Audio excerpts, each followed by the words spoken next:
The basis for all social interactions, regardless of trade, business, or other necessity-based interactions, is the principle of group hunger.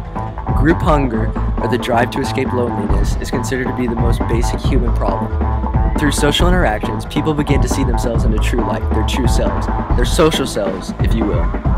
Helen Keller said that she was unable to find a real sense of self until she learned to communicate with others. Social interactions are the basis of life.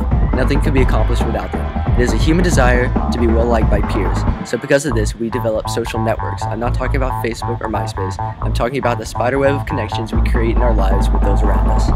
Friends and peers are the most active in those webs of social interaction, accounting for more than 81% on average of total interaction in high school and college for a human being.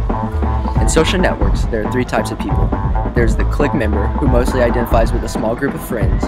There's the liaison, who is a member of multiple cliques. Then there's the isolate, with very few social connections, a loner of sorts.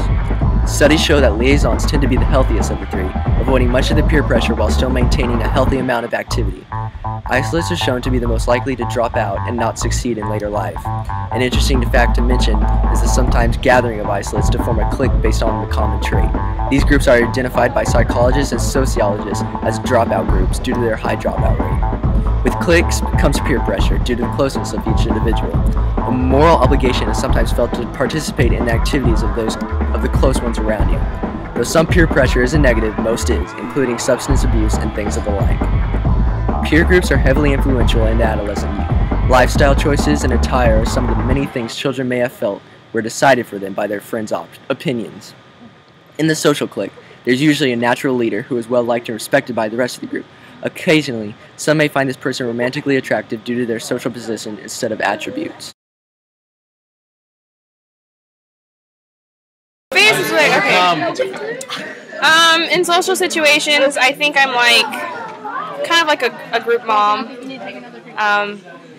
or like a mother hen. I kind of herd us together, and the biggest social event I think that I've managed to pull off is probably Bump Fest, and that gets like 70 people.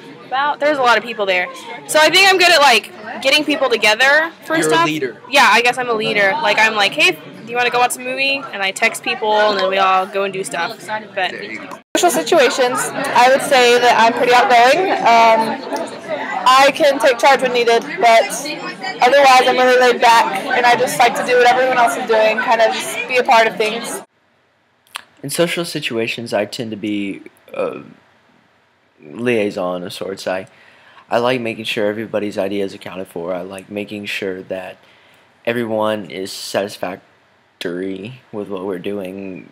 I hate leaving people out. I think that's what really defines me. I like making sure everybody feels involved and making sure that I did all I could to help. In social groups, each person has a certain role they like to fulfill.